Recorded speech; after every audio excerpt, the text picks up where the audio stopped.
hoje nós vamos então para a parte 4 do Espírito Santo, no livro de Efésios, capítulo 4, versículo 30, ou então acompanha aí na nossa tela. Hoje nós veremos uma quarta parte acerca do mover do Espírito Santo, e nós vamos ver sobre como o Espírito Santo vê, ou como ele espera que nós venhamos conviver neste mundo. Qual é o padrão do Espírito para conviver neste mundo, nessa terra, nessa sociedade, nesta geração? O padrão do Espírito diz assim no livro de Efésios capítulo 4, versículo 30: não entristeçam o Espírito Santo de Deus, com o qual vocês foram selados para o dia da redenção. Não entristeçam o Espírito Santo de Deus. Uma das primeiras coisas que o Espírito Santo quer nos falar nessa manhã, sobre a convivência nesse mundo, sobre viver nessa sociedade: haja o que houver, faça o que fizer, não entristeça o Espírito Santo de Deus. Mas pastor, é possível entristecer o Espírito Santo de Deus? Ele fica triste? Sim. Como ele é uma pessoa, ele pode ficar triste. Ele pode ser entristecido. Você consegue entristecer a sua esposa, o seu filho, o seu pai, o seu irmão, o seu marido? Você pode entristecer uma pessoa. Como que eu entristeço uma pessoa? Qual é a maneira mais fácil de eu entristecer uma pessoa? Existem várias, né? Você pode fazer algo que ela não gosta. Você pode ignorá-la. Você pode simplesmente não dar a atenção devida. E nessa manhã o Espírito Santo fala com a sua igreja: não entristeçam o Espírito Santo de Deus. Mas o que isso tem a ver com conviver neste mundo, conviver nessa geração? Esse é o grande segredo. Eu já disse isso algumas semanas atrás, já não lembro qual foi a semana, que existe uma questão fundamental, que nós fomos projetados, nós fomos adestrados para viver em busca de conquistas, de números, de uma certa solidez, uma estabilidade, e isso nos faz muito competitivos, extremamente competitivos. E quando nós estamos lá fora, nós aprendemos que nós temos que ser o melhor, que nós temos que fazer mais do que outros, que não importa a circunstância, nós temos que estar sempre por cima. Outro dia eu ouvi um certo historiador falando algo muito interessante. Ele dizia que a desigualdade social não está em si nos valores dos bens que possuímos, mas a desigualdade social está no desejo do coração humano de querer ser melhor que o outro. Vou dar um exemplo. Mesmo que hoje, todos na face da terra tivessem um padrão de vida espetacular, sem fome, sem miséria, todos com saneamento, água potável, todos morando em casas maravilhosas, mesmo que a população inteira da terra tivesse nessa condição, ainda haveria desigualdade social.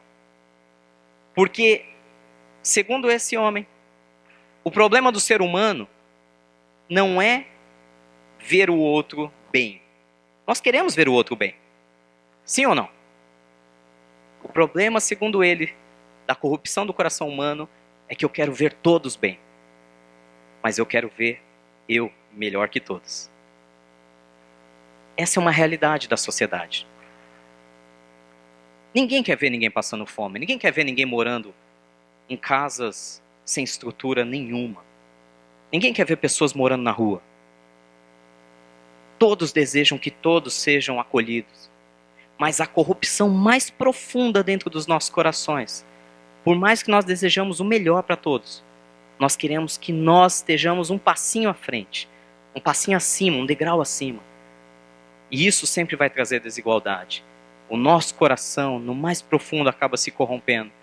E o Espírito Santo fala: não entristeçam o Espírito Santo.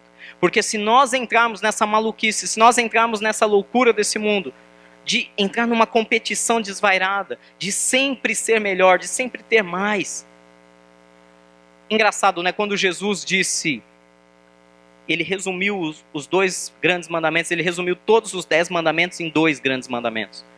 Quando perguntaram para ele qual é o grande e maior mandamento, ele resumiu e disse: o maior de todos é amar a Deus acima de todas as coisas, com toda a tua força, com todo o teu coração, com todo o teu entendimento.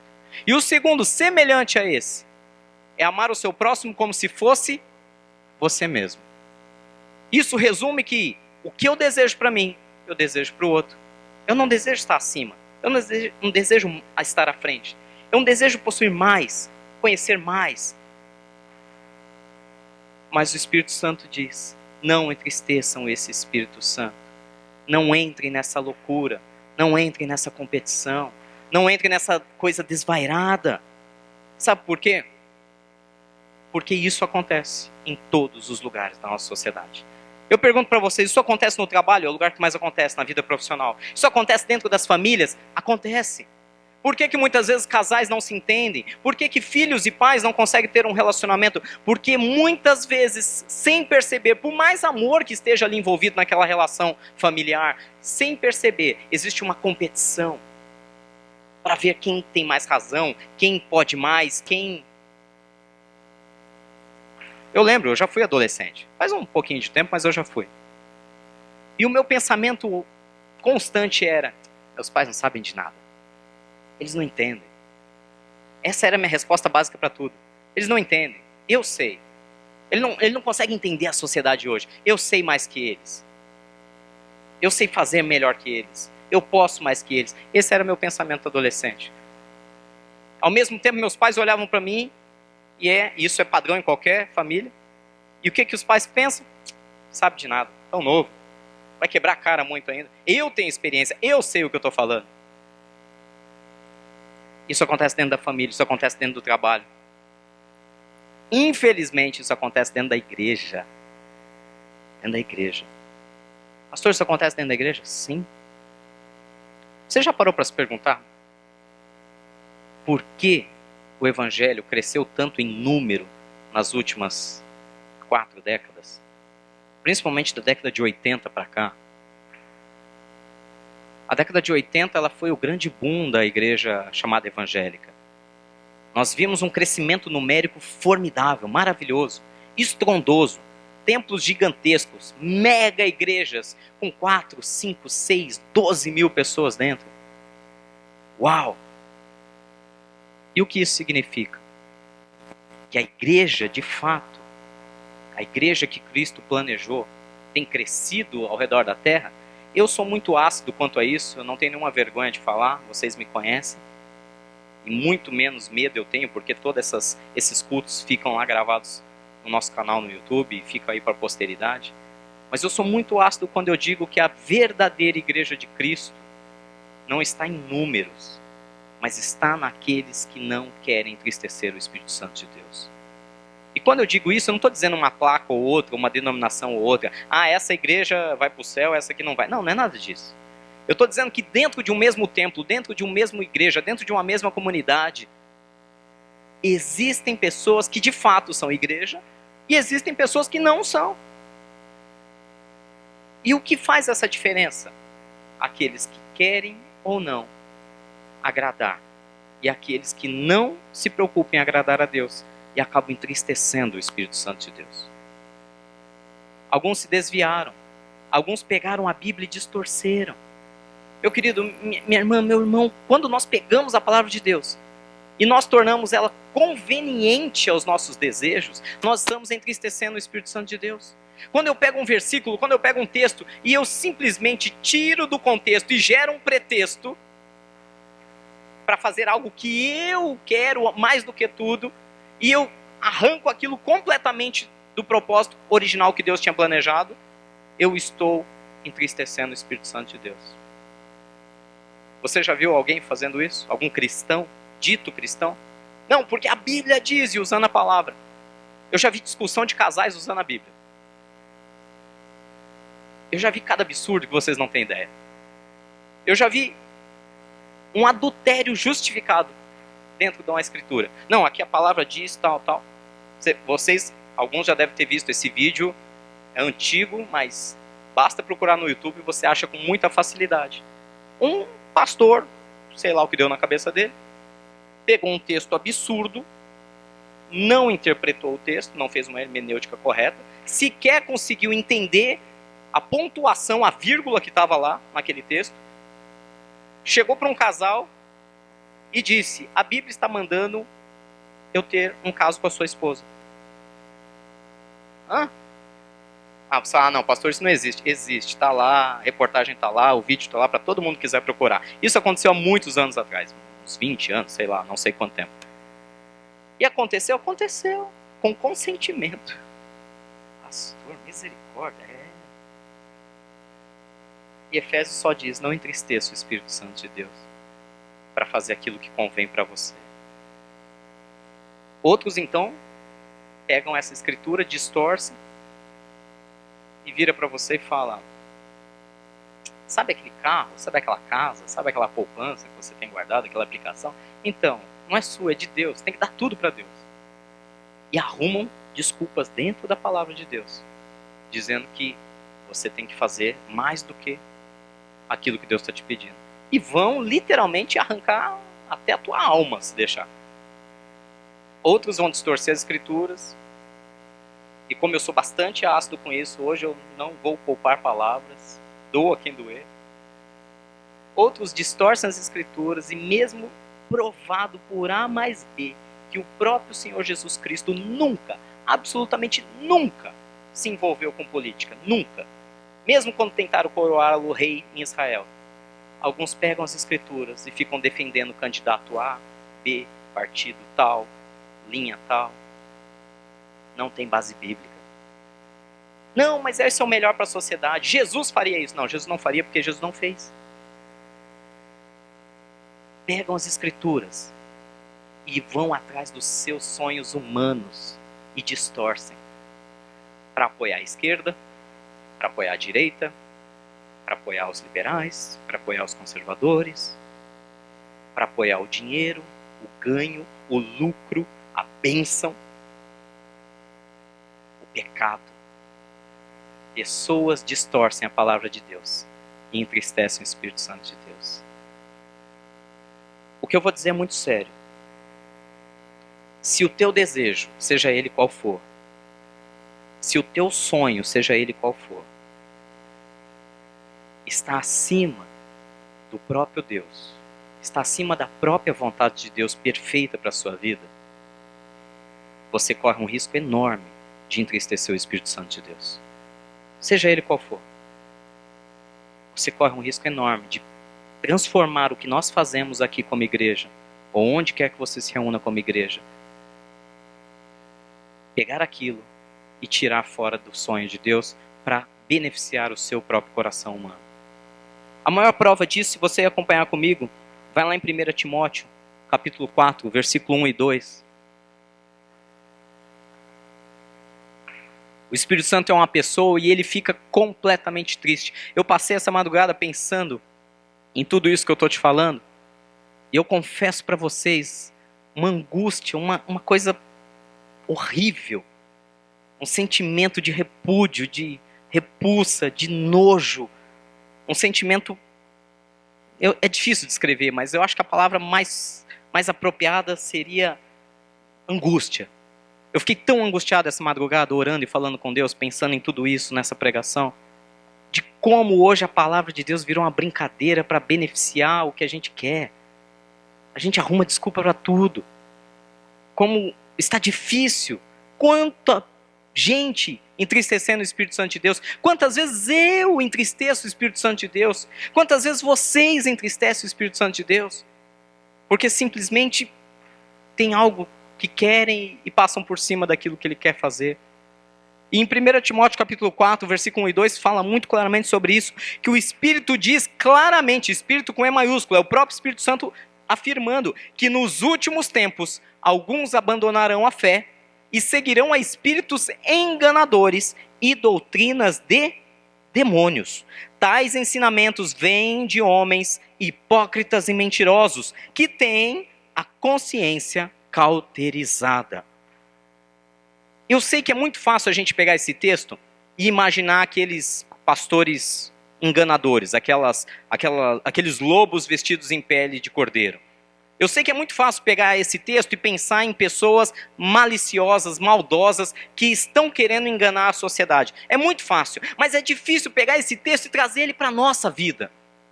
Porque o Espírito Santo diz claramente que muitos, nos últimos tempos, alguns abandonarão a fé. Quantas vezes eu e você abandonamos a fé? Porque nós abandonamos o Espírito? Porque nós queremos agir no jeito humano, na carnalidade? Porque nós deixamos Deus de lado, nós o ignoramos, nós não oramos, nós não perguntamos, nós não lemos a sua palavra, nós deixamos apenas para receber um refrigério aqui domingo de manhã, mas durante a semana nós até sequer esquecemos que Deus existe, até que vem um problema. Aí a gente clama, Deus, tem misericórdia de mim. Mas nós vamos ignorando, nós vamos tratando Deus como uma mera atividade, uma mera parte do nosso tempo, uma reunião social. Ir à igreja se tornou um hábito, uma coisa religiosa no pior sentido da palavra. Quando o Espírito Santo, que é uma pessoa, quer ser íntimo, quer ser próximo de nós, Ele quer ser amigo, Ele quer falar conosco a todo instante, Ele quer conduzir nosso coração e dizer, olha, cuidado, isso aqui vai te levar para o abismo. Ele quer andar ao nosso lado, Ele quer conviver comigo, com você. Ele não quer uma religião, Ele não quer uma mera reunião no domingo. Ele quer ser o nosso verdadeiro ajudador em todo o tempo. Mas quantas e quantas vezes eu e você abandonamos a fé? Não, isso aqui não tem cabimento. Não, isso não tem lógica. Não, tudo bem que Deus pode, mas não, isso aqui Ele não vai fazer não. E aí nós começamos a seguir doutrinas de demônios, espíritos enganadores. Pastor, como assim? Tudo aquilo que se afasta da verdade de Deus é uma doutrina de demônios. É um espírito que tenta nos enganar. Deixa eu explicar uma coisa para nós nessa manhã. Apesar de nós termos um corpo físico, carnal, nós temos em nós uma porção divina doada por Deus, um espírito que foi soprado em nós, que nos dá o fôlego de vida. E a Bíblia relata que esse espírito, esse fôlego de vida vai voltar para Deus. Ele vai retornar para Deus, que foi quem o deu. E nós viveremos eternamente com Ele. Se nós que fomos criados à imagem e semelhança de Deus, temos em nós uma porção de Deus e que vamos retornar para Deus, tudo aquilo que nos faz nos apegar, nos prender e desejar isso aqui mais do que tudo, ficar nesse mundo e conquistar e cada vez mais nos afundarmos nesse mundo, tudo isso é uma grande enganação. Ah, pastor, mas espera aí, isso vai contra a lógica. Sim, a palavra de Deus é contra a lógica. A palavra de Deus é loucura para aqueles que não andam no Espírito. Se eu falar para vocês que nós temos irmãos aqui na nossa igreja, é que hoje, justamente hoje ele está viajando, tá de férias, mas ele pode dar esse testemunho pessoalmente. Que um assaltante encostou uma arma no peito dele e deu 2 tiros a queima-roupa. Ele segurou no cano do revólver, queimou a mão, porque quando as balas saíram, o cano acaba ficando incandescente. Ele queimou a mão. E aí ele ficou olhando para o assaltante olhando para ele, ele ali, ele pensando o que tinha acontecido, 2 tiros a queima-roupa, com o cano encostado no peito dele. Aí ele olhou, o assaltante olhou, o assaltante simplesmente saiu correndo, de medo. Por quê? Não aconteceu nada. Ah, não, pastor, isso não... Não tem lógica. Não estou dizendo que tem lógica. Podem perguntar para ele. Não sei se ele volta, acho que volta semana que vem. Né? Perguntem isso depois pessoalmente para o Pedro. Ele vai contar os detalhes. Ele e toda a família que viu, todos os funcionários dele que viram. 2 tiros. Não foi um, foram 2. Queima-roupa, disparo. O cano enferveceu, queimou a mão dele quando ele segurou na arma. Nem sequer achou. Não, perdão, acho que eu estou falando besteira agora. Depois confirme a história com ele, mas eu acho que acharam sim os projéteis que caíram no chão. Queima-roupa. Eu falo, pastor, mas que história esquisita. Não é história esquisita. É o mundo espiritual que sobrepassa o mundo natural. Mas existem doutrinas enganadoras que tentam nos fazer nos apegar nessa terra. As leis da física, as leis da natureza. Sim, elas têm que ser respeitadas. Ninguém sai por aí tentando a Deus. Ah, eu vou me jogar do alto do lugar e ver se Deus me segura. Não. O próprio Jesus, quando tentado por Satanás, Satanás falou, vai, joga daqui se você é o filho de Deus. Aos seus anjos dará ordem ao teu respeito. Ele falou, não tentará o Senhor teu Deus. Ou seja, você não vai pegar uma arma, colocar no seu peito ou na sua cabeça e, quero ver se Deus faz mesmo. Você não vai tentar a Deus. Mas quantas vezes Deus livra o seu povo? De maneira milagrosa. E nós ficamos presos. Não, mas isso não tem cabimento. Eu também acho que não tenho.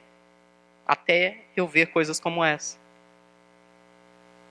Eu já vi coisas tão fascinantes. Mas nós ficamos nos enganando. Não, isso não existe.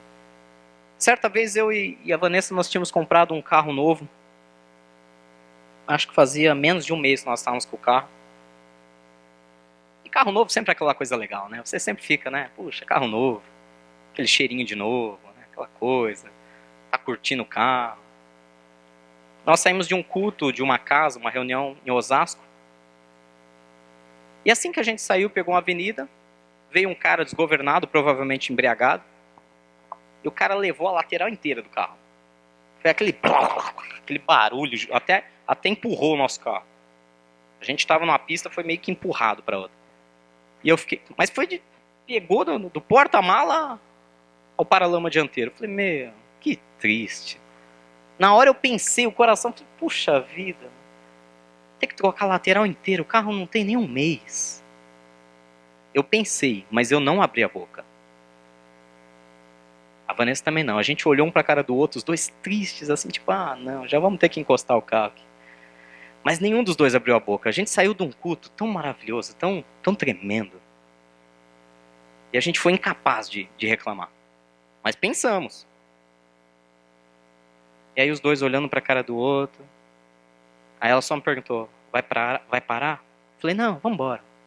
O cara foi embora também, né? Não parou, devia estar embriagado, em alta velocidade. A gente veio embora pra casa. Falei, não vou nem parar, um lugar deserto, tarde da noite.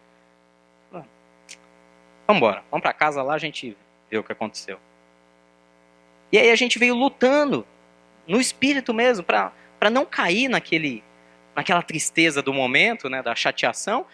E viemos e conversamos, e falando do culto, e que isso, e uma benção, blá, blá. A gente estacionou o carro. Quando eu desci, eu era do lado do motorista. Eu fiquei parado olhando e falei, peraí, o que está acontecendo aqui? Foi um sonho? Foi uma miragem? O que está acontecendo? Não tinha acontecido nada. Nada, sabe o que é nada? Não tinha um arranhão. Eu falo, mas como isso é possível? Não sei. Não sei, não tem lógica. Não tem lógica. Pastor, você não corre o risco de passar por maluco? Tô nem aí, eu vivi, eu sei o que eu vivi. Não estou falando de uma coisa que eu inventei, eu não tô aqui ludibriando ninguém, e muito menos estou vivendo um sonho. Isso aconteceu na prática. Estou falando de pequenos exemplos. Que a lei espiritual é muito além da razão humana. Mas este mundo trabalha para te colocar debaixo de uma lei imutável. Mas a lei imutável que nós temos que nos submeter é aquela dos céus. É aquela que transforma.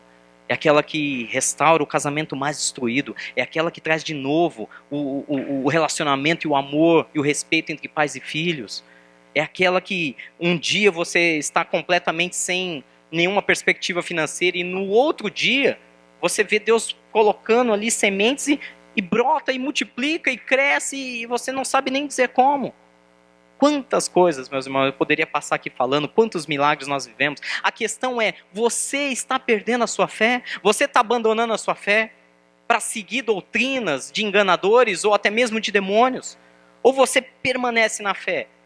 Não estou dizendo, volto a dizer, não estou dizendo para fazer maluquices, não estou dizendo, não, eu vou dar um cheque pela fé. Não, não é isso. Se você não tem saldo na conta, não dê um cheque pela fé. Mas pela fé, espere Deus colocar recurso na sua conta para depois emitir o cheque. Porque aí não é fé, aí é estelionato. Eu vou dar um cheque e eu não tenho dinheiro, mas Deus vai honrar. Não, isso é estelionato, isso não é fé. Eu falo muito firmemente contra todos que vão nessa linha de que isso é fé. Não é, para mim não é. Isso é estelionato, a lei é muito clara aqui nesse mundo.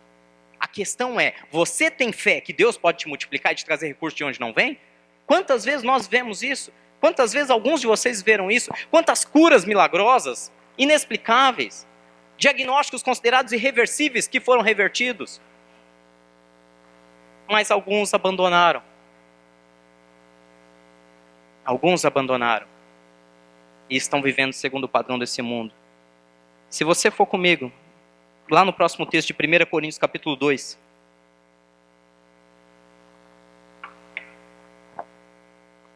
1 Coríntios capítulo 2, nós vamos ler do versículo 9 ao 14. Acompanha comigo.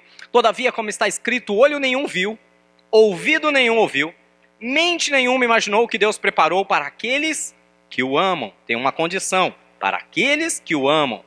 Mas Deus o revelou a nós por meio do Espírito. E o Espírito sonda todas as coisas, até mesmo as coisas mais profundas de Deus. Versículo 11. Pois quem dentre os homens conhece as coisas do homem, a não ser o Espírito do homem que nele está?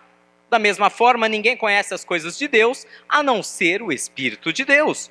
Nós, porém, não recebemos o Espírito do mundo, mas o Espírito procedente de Deus, para que entendamos as coisas que Deus nos tem dado gratuitamente. E o versículo 13 diz que delas também falamos, não com palavras ensinadas pela sabedoria humana, mas com palavras ensinadas pelo Espírito, interpretando verdades espirituais para os que são espirituais.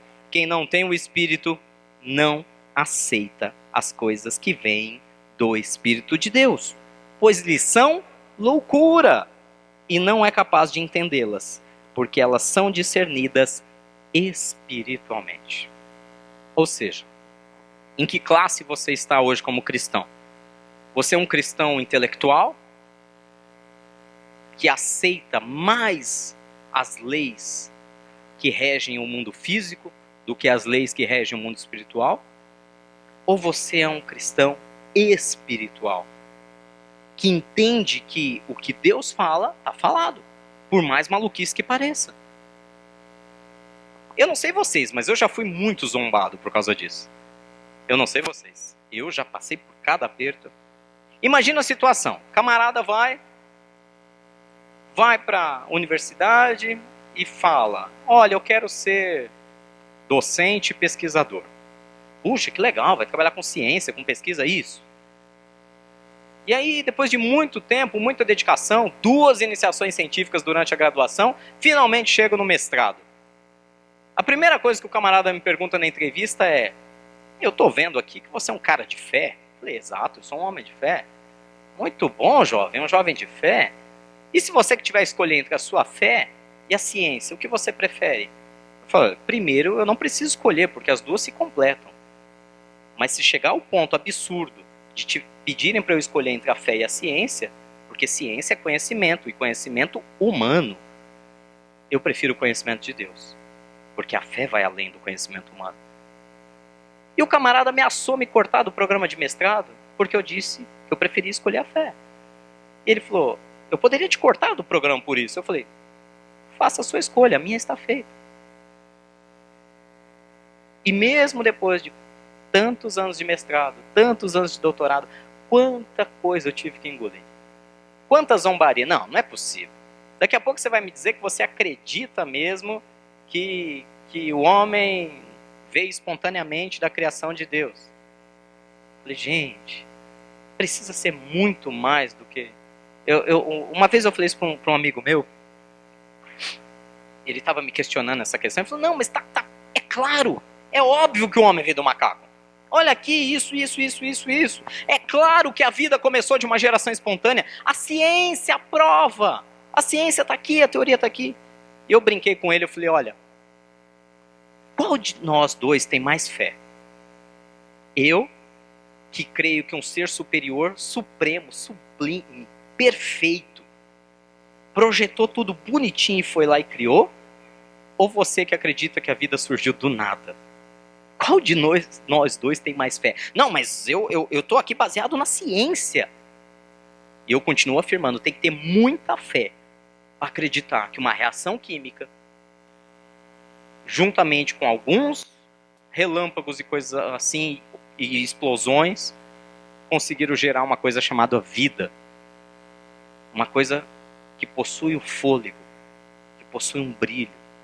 E mais fé ainda para acreditar que mesmo nesses bilhões de anos, evoluiu a tal ponto de criar uma criatura tão fantástica como eu e você, que pensa, que raciocina, que tem habilidades de compor uma ópera, de compor uma música clássica, habilidades matemáticas a ponto de criar computações e programas hoje extraordinários, a ponto de levar o homem para a Lua. Essa semana fizemos 50 anos, né, que a humanidade teve essa conquista de levar o homem à Lua. Precisa ter muita fé para acreditar que tudo isso foi obra do acaso e virou o que virou. Não, foi espontâneo, foi sem querer. Ninguém criou tudo isso. Eu continuo afirmando contra toda a teoria humana que a pessoa precisa ter mais fé do que eu para acreditar que isso foi um acidente. Alguém aqui já trabalhou com probabilidade? Sabe probabilidade? Probabilidade. Você joga uma moeda para cima, ou ela cai cara ou coroa. 50% de cada lado. Vamos lá. Aquelas mega sena acumulada de, sei lá, de fim de ano, não sei. Aqueles prêmios que todo mundo olha e fala, uau, 200 milhões de reais. Aí, sei lá quantos milhões de brasileiros jogando. Qual a probabilidade de você acertar os 6 números? Também não sei qual é a probabilidade, mas é muito pequena. É muito pequena. Sabe qual a probabilidade da vida começar espontaneamente, por mais que a ciência diga que é o caminho mais óbvio? A probabilidade de uma grande explosão gerar tudo isso, e de hoje a evolução chegar ao que nós somos, a probabilidade é tão absurda, mas é tão absurda, é tão tendendo a zero, que se não houvesse um Criador perfeito para fazer haja vida, haja luz, haja tudo, dificilmente aconteceria. Mas olha que loucura, eu sempre fui questionado por causa da minha fé. Sempre, roda de amigos, principalmente dentro do mundo da pesquisa, principalmente dentro da universidade. As pessoas não conseguem entender como que a gente acredita que um cara tomou 2 tiros no peito, queimou a mão e não aconteceu nada. Não, isso é história. As pessoas não acreditam. Mas sabe por que elas não acreditam? Sabe por que talvez até você não acredite? Porque quem não tem o Espírito, versículo 14, não aceita as coisas que vêm do Espírito de Deus, pois lhe são loucura. E não é capaz de entendê-las, porque elas só são discernidas espiritualmente. Meu irmão, o que eu estou falando aqui é tão sério, que hoje você está aqui para dar um passo muito maior do que as suas pernas. Hoje você está aqui para dar um passo literalmente de fé. Ou compreende que as coisas do Espírito às vezes não fazem sentido, não tem lógica, não tem cabimento, e decide andar naquilo que ele mandar você fazer, mesmo contra toda a lógica e razão, ou vai continuar vivendo uma vidinha normal aí, né, bem regular. Você escolhe. Não estou dizendo que você vai ter vida medíocre, ruim, nada disso. Mas o cristão que anda e que discerne o que o Espírito está falando, ele vive coisas sobrenaturais. Aquele que não consegue entender e que fica achando que tudo isso que eu estou falando é loucura, continua vivendo uma vida natural. A escolha é sua. Eu não estou dizendo que você vai deixar de herdar a salvação, eu não estou dizendo que teologicamente você não vai ser salvo, não vai para o céu, não é nada disso. Eu só estou dizendo que aqui nessa terra, aqui nesse mundo, você tem uma opção, andar naturalmente ou andar sobrenaturalmente. E aí eu pergunto, você está disposto a andar sobrenaturalmente? A entender que tem coisas que só Deus pode fazer, e mais do que isso, acreditar que Ele vai fazer e deixar Ele falar coisas ao seu coração? Eu vou repetir um ponto aqui, eu estou sendo enfadonho, porque depois eu não quero ninguém fazendo nenhuma idiotice dizendo que a culpa é minha. Você não vai sair por aí fazendo maluquices e dizendo, não, mas olha, é a palavra de Deus. Não. Mas o que eu estou te pedindo para fazer é entrar no teu quarto, entrar no seu lugar de comunhão com o Espírito Santo. E se você ainda não tem um lugar, crie ele urgentemente. Hoje, não deixe para amanhã, não deixe para segunda-feira. Ache um lugar, nem que seja o banheiro da sua casa, se tranque e fale, aqui é o meu lugar com Deus. Você precisa urgentemente de um lugar secreto. Um lugar com o celular desligado, com telefone, com TV, com todo mundo longe, com filho. Ah, pastor, não dá, então vai para o quintal, vai para a rua, não sei. Você precisa de um lugar onde só você e Deus falem, e falem abertamente um com o outro. Um lugar onde você rasga o seu coração, coloque para Ele todo o seu pior lado, todos os seus medos, todas as suas angústias. Mas um lugar também que você consiga, depois de desabafar, ficar em silêncio até que Ele fale com você. E Ele vai te dar direções. Ele vai falar ao seu coração. Ele vai te dar estratégias, Ele vai te dar direcionamento. E não sair fazendo na loucura, olha, a Bíblia diz que eu vou... Não, espera o Espírito Santo te dirigir. Alguns homens se desviaram disso, perderam a fé. Estão andando na razão. Mas os que têm o Espírito aceitam e discernem as coisas espiritualmente. Amém? Pastor, parece tão maluquice isso. Eu sei. Eu lembro a primeira vez que eu ouvi algo como eu estou dizendo hoje para vocês. Como eu falei, eu vinha da razão, né? Eu vinha da lógica. E a primeira vez que eu comecei a ouvir Deus falando sobre coisa sobrenatural, eu falei, como assim sobrenatural? Eu até acredito em sobrenatural, mas tem limite. Tem que ter limite o sobrenatural. Mas ao passar dos anos eu fui vendo coisas sem limites no sobrenatural. Sem limites. E aí você começa a entender que vai muito além da nossa lógica. E aí você desiste, fala, tá bom, esse mundo aqui é regido por leis, mas Deus está muito acima disso. Ele quer nos levar para esse mover sobrenatural. Ele quer fazer coisas que ninguém acredita que vai ser feito na sua vida. Mas você precisa crer e desejar isso também. Amém? Amém? É loucura? Claro que é. Senão, não seria sobrenatural. E se a gente continuar para encerrar no livro de Atos, capítulo 4. Livro de Atos, capítulo 4, a igreja recente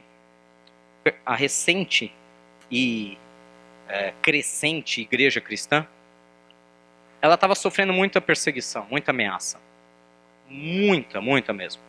Após a ressurreição do Senhor e após ele ter subido aos céus, os discípulos começaram a viver milagres espetaculares, mas isso gerou uma inquietação tão grande entre os judeus, entre os religiosos, mas principalmente no próprio Império Romano, que começou a ficar preocupado com essa nascente religião, e começaram a persegui-los, prendê-los, açoitá-los, aquela coisa toda. E então, Pedro faz uma oração muito interessante. Ele diz assim, agora, Senhor, versículo 29, Atos 4, 29, considera as ameaças deles e capacita os teus servos para anunciarem a tua palavra corajosamente. Estende a tua mão para curar e realizar sinais e maravilhas por meio do teu nome e do teu santo servo Jesus. E depois de orarem, tremeu o lugar que estavam reunidos. E todos ficaram cheios do Espírito Santo e anunciavam corajosamente a palavra de Deus. Amém? Essa oração de Pedro, ela me estimula a dizer algo nessa manhã e a querer viver algo junto com vocês nessa manhã. Ele diz, olha a primeira frase, agora, Senhor, considera as ameaças deles e capacita os teus servos para anunciarem a tua palavra corajosamente. Eu fiquei meditando, e isso me trouxe bastante angústia, eu já disse, durante a madrugada. Quantas vezes nós somos perseguidos? Quantas vezes nós sofremos ameaças? Não de morte, mas de vida. Eu vou dar um exemplo prático. Porque você ama Deus, você luta para ser correto. Imagina que você é um comerciante. Imagina que você tem um negócio. Mas você tem princípios. Você ama Deus, amém? Você quer agradar o coração dele. E justamente porque você o ama e quer agradá-lo, você vai fazer de tudo para tocar o seu negócio, a sua empresa, o seu comércio, de uma maneira lícita, de uma maneira justa, de uma maneira correta. Mas você tem um concorrente. E o seu concorrente não dá a mínima para Deus, nem para coisas espirituais. E aí o que o seu concorrente faz? É a lei do mais forte. Ele mente, ele engana, ele paga propina para conseguir contratos que você não consegue. Amém? Estão me entendendo? Você é perseguido. Você é ameaçado. Não uma ameaça verbal, olho no olho. Mas cada vez que você escolhe a Deus, você é ameaçado. Você é perseguido. Cada vez que você escolhe lutar pelo seu casamento, você é perseguido, você é ameaçado pelo inferno. Porque você quer fazer o que é certo. Porque você ama a Deus. Mas às vezes a própria família, sem saber, acaba sendo usado pelo inimigo e fala, não, para de perder tempo. Ih, isso aí tá dando muito trabalho. Vai, arruma outra. Uma outra. Verdade ou não? Você está dentro da igreja, você está pregando. Tudo bem, nós estamos em férias, né? Graças a Deus o povo está descansando e viajando. Mas eu lembro de uma conversa que eu tive entre nós pastores há alguns anos atrás. Um dos nossos pastores disse para mim, você sabe que esse caminho que a gente está tomando não é um caminho de multidão, né? Você sabe que, tudo bem, com o tempo a verdade floresce. E com o tempo, alguns anos aí, tem que esperar pelo menos um prazo perto de 10 anos, sim, a igreja vai crescer e vai ter talvez milhares de pessoas. Mas você sabe que os primeiros anos são anos muito difíceis. De igreja vazia, pouca gente querendo ouvir o que nós estamos falando. E aí a gente olha ao redor e vê outros crescendo, indo para galpões maiores, falando sempre que as pessoas querem ouvir. Você sabe disso, né, Rogério? Você está ciente desse caminho.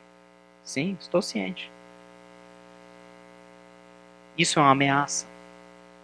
Porque nós escolhemos falar a verdade ao invés de falar o que agrada. E qual é a igreja que mais cresce? Em número. Aquela que fala a verdade ou aquela que fala o que agrada? Não estou julgando as que crescem. Tem igrejas muito sérias crescendo. Porque chegou o tempo de crescer. Porque falaram a verdade por anos e anos e anos, plantaram e agora estão colhendo. Mas existem igrejas que já nascem num crescimento sem precedentes e não nascem trazendo salvação para quem nunca vivenciou o evangelho.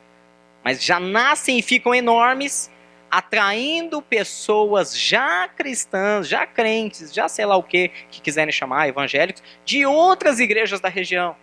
E essas igrejas incham. E de repente tem ali milhares.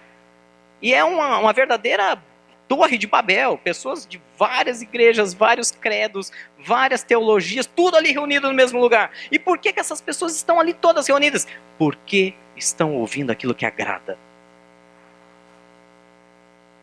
Imagina uma palavra dessa. Fala, meu irmão, o negócio é o seguinte, por mais que tenha lógica, se você quer viver algo a mais, você tem que andar no sobrenatural. E isso só se consegue andando intimamente num relacionamento com Deus. Você vai pagar um preço. Puxa vida, pastor, isso ninguém quer ouvir. Ninguém quer ouvir. Por isso que eu falo, Senhor, considera as ameaças deles. Você é ameaçado todo dia, meu irmão. Você é ameaçado todo dia. Pela razão, pela lógica, pela dor. Às vezes dói o que você está vivendo. Às vezes o teu deserto, o teu momento de trabalhar de Deus é doloroso. E você fala, Deus, eu estou sendo ameaçado, eu não quero. Eu só estou passando por isso porque eu te amo, Deus. Eu só estou passando por isso porque o Senhor disse que é o melhor para mim. Mas eu não sinto que é o melhor para mim. Eu não quero isso para mim. Quantas vezes você já não viu isso? Quantas vezes você não tomou decisões corretas em Deus, mesmo doendo, porque você queria agradá-lo? Cada vez que você faz isso, você está sendo ameaçado. Cada vez que você tem um concorrente desleal e mesmo assim continua trabalhando justamente, mesmo perdendo dinheiro e clamando por um milagre, você está sendo ameaçado. Nós cristãos, nós somos entregues à morte todo dia, o que o apóstolo Paulo fala. Por amor a ti, Senhor, nós somos entregues à morte todo dia. Todo dia. Você tem que fazer escolhas que negam a sua carne, que negam o mais fácil, que negam o atalho, que negam o ganho fácil, que negam aquilo que é às vezes agradável, por amor a Deus. Mas essa oração de Pedro, ela termina de uma maneira fantástica, que depois de orarem, tremeu o lugar, versículo 31, em que estavam reunidos, e todos ficaram cheios do Espírito Santo, e anunciavam corajosamente a palavra de Deus. Eu vou te fazer um desafio hoje, fica tranquilo, não é um desafio para sair por aí pregando, evangelizando. Eu quero te desafiar a orar e buscar isso que nós estamos conversando, a tal ponto que você fique cheio do Espírito Santo de Deus, a tal ponto que você anuncie corajosamente a palavra de Deus, primeiramente para si mesmo. Que você comece a anunciar a palavra de Deus sobre a sua vida. Que você cante a palavra de Deus sobre a sua vida, que você ore a palavra de Deus sobre a tua vida corajosamente contra todo medo, contra toda angústia, contra tudo aquilo que é óbvio, contra toda dor, contra toda violência que vem contra você, contra todo abuso, contra toda ameaça.